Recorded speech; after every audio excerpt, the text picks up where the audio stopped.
Hello guys, you are most welcome once again in my YouTube channel. जैसा कि आप सबको पता है, हम लोग अभी क्विज सीरीज कर रहे हैं। क्विज सीरीज के इस छठे एपिसोड में हम लोग कुछ और क्वेश्चंस लेने वाले हैं, जनरल नॉलेज से रिलेटेड, करंट अफेयर्स से रिलेटेड, जो कि सारे ही कॉम्पिटिटिव एग्जाम के लिए बहुत इंपॉर्टेंट है।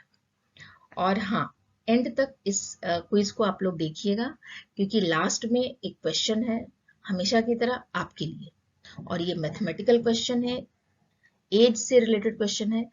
उसमें हिंट भी दिया हुआ है, आप सॉल्व करने की कोशिश कीजिए और उसका आंसर जो है वो हमारे कमेंट बॉक्स में डाल दीजिए। So let's get started. So will take question number 1।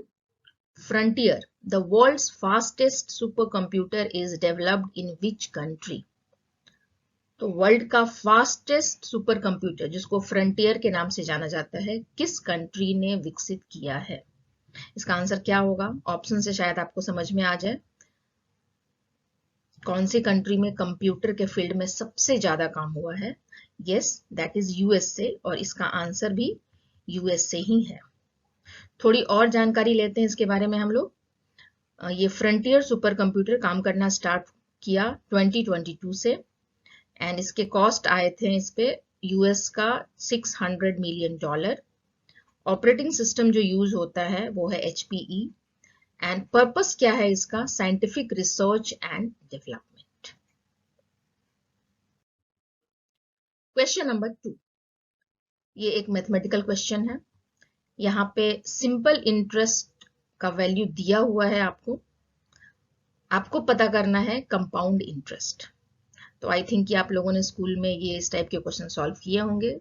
Formula भी आपको पता होगा कंपाउंड इंटरेस्ट का, तो आपको बस वैल्यू पुट करना है एंड कंपाउंड इंटरेस्ट का फिर वैल्यू निकालना है। तो सिंपल इंटरेस्ट दिया हुआ है यहाँ 2 years में 6% रेट पे, that is 720. So what will be the compound interest on the same sum for 2 years at 10% per annum compounded annually? Compounded annually का मतलब ही हो गया कि आपको यहाँ पे compound interest पता करना है। ठीक है, तो फॉर्मूला का यूज कीजिए, सॉल्व कीजिए एंड आंसर पता कीजिए, और ये आपका आंसर क्रॉस चेक कीजिए करेक्ट आंसर से, जो कि ऑप्शन सी है, ₹1260। Question number 3, a century is not enough is an autobiography of. ये एक ऑटोबायोग्राफी है, a century is not enough. तो कौन से क्रिकेटर का ऑटोबायोग्राफी है ये? ऑप्शंस में दिए हुए हैं, सारे क्रिकेटर हैं, एंड ये जो ऑटोबायोग्राफी है ये बहुत ही पॉपुलर इंडियन क्रिकेट टीम के कैप्टन रह चुके हैं। यस, उनका नाम है सौरव गांगुली जी। ये उनका ऑटोबायोग्राफी है। एग्जामिनेशन में इस टाइप के क्वेश्चंस आते हैं, तो याद रखिएगा। The autobiography name as a century is not enough, so written by Sourav Ganguly. Question number 4. Which of the following Indian cities is included in the list of UNESCO World Heritage Site? UNESCO world heritage site में recently अभी कौन सी city को include किया गया है, कौन सी Indian city को include किया गया है? आपको उस सिटी का नाम बताना है। यस, बहुत ही पॉपुलर सिटी है, काफी डेवलप्ड, काफी सुंदर सिटी है ये गुजरात की सिटी है। Yes, the correct answer is Ahmedabad. Question number 5, ये एवरीडे साइंस से रिलेटेड क्वेश्चन है। Which of the following metals in pure form has the highest melting point? बहुत इंपॉर्टेंट क्वेश्चन है, बहुत सारे एग्जाम में पूछा जा चुका है। तो आपको बताना है यहाँ पे कि कौन से मेटल का मेल्टिंग पॉइंट जो होता है वो हाईएस्ट है।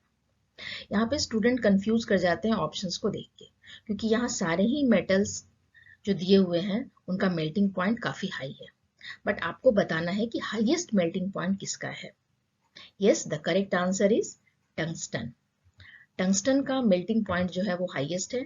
थोड़ी और जानकारी लेते हैं इसके बारे में। इन पीरियोडिक टेबल इनका जो मेल्टिंग पॉइंट दिया हुआ है वो है 3422 degree Celsius, and this is the reason why this tungsten is used in the electric bulbs and cathode tubes. ठीक है, आप लोगों ने शायद बल्ब में देखा होगा ये टंगस्टन का फिलामेंट। ठीक है, तो इस टंगस्टन का मेल्टिंग पॉइंट काफी हाई है। Question number 6, what is the name of the tree planting campaign recently launched by union cultural ministry? Current affairs का क्वेश्चन है ये, एंड वातावरण को शुद्ध बनाने के लिए ये बहुत जरूरी है। ये कैंपेन स्टार्ट किया गया यूनियन गवर्नमेंट के कल्चरल मिनिस्ट्री द्वारा। तो इस कैंपेन का नाम क्या है? यस, करेक्ट आंसर इज संकल्प पर्व। It is tree planting campaign. Question number 7, Edwin Lutyens and Herbert Baker are two architects credited to have designed the city of। ये भी बहुत इंपॉर्टेंट क्वेश्चन है। Edwin Lutyens and Herbert baker ये काफी popular famous architects रहे हैं British India के। तो इन्होंने कौन सी सिटी का डिजाइन किया था? यस, बहुत पॉपुलर सिटी है वो, और हमारे कंट्री की राजधानी है। तो correct answer is new Delhi. Question number 8, ये इकोनॉमिक्स रिलेटेड क्वेश्चन है। What kind of relationship exists between income and demand in case of normal goods? ये इकोनॉमिक्स के डिमांड चैप्टर से रिलेटेड क्वेश्चन है। इसमें आपको बताना है कि इनकम और नॉर्मल गुड्स के डिमांड के बीच में कैसा रिलेशन होता है। फ्रेंड्स, नॉर्मल गुड्स वो होते हैं जो daily day to day life में हम लोग यूज करते हैं और हमारे लिए ये गुड्स इंपॉर्टेंट होते हैं। तो इनका हमारे इनकम से क्या रिलेशन है? इनका जो रिलेशन होता है इनकम से, वो डायरेक्ट रिलेशन होता है। What does it mean direct relation? इसका मतलब ये है कि जब हमारी इनकम बढ़ती है तो डिमांड फॉर नॉर्मल गुड्स भी बढ़ते हैं, और इनकम कम हो जाती है तो इनका डिमांड भी कम हो जाता है। So there is the direct relationship between income and demand for normal goods. So the correct answer is C. Question number 9. Who is the first female appointed as the match referee in 2019 in the ICC International Cricket Panel? ये भी काफी important question है friends, और examination में, काफी examinations में ये पूछे जाते हैं, क्योंकि ये फर्स्ट फीमेल मैच रेफरी के बारे में बात हो रही है, और वो भी आईसीसी इंटरनेशनल क्रिकेट पैनल में। सो 2019 में she was appointed as the match referee, first female. So उनका नाम क्या है? उनका नाम है G S Lakshmi. Yes, we are proud of her. Question number 10, ये क्वेश्चन आपके लिए है हमेशा की तरह। तो दिस इज टेस्ट टाइम, और आपको बताना है इसका आंसर। बहुत इंटरेस्टिंग क्वेश्चन है। इस टाइप के क्वेश्चन किसी भी बैंक एग्जाम में, स्टाफ सिलेक्शन कमीशन एग्जाम में और दूसरे कॉम्पिटिटिव एग्जाम में पूछे जाते हैं। The ratio of present age of father and the son is 7:3। Father and son के एज का रेशियो दिया हुआ है। After 8 years the age of father will be twice that of son. What is the present age of the सन?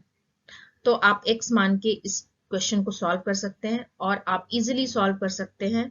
एक hint में दिया हुआ है इक्वेशन। तो अगर आप इस इक्वेशन को समझ पा रहे हैं, इसको रिलेट कर पा रहे हैं इस क्वेश्चन के स्टेटमेंट से, तो आप इसको सॉल्व कर पाइएगा। तो इसका सॉल्व करके इसका आंसर मुझे कमेंट बॉक्स में भेज दीजिए, और इस टाइप के और भी क्वेश्चन सॉल्व कीजिए, क्योंकि ये बहुत बार ये क्वेश्चंस आते हैं एग्जाम में। So guys, hope you have enjoyed this quiz session and you have learned many new things. So all the best. Have a nice day. Bye.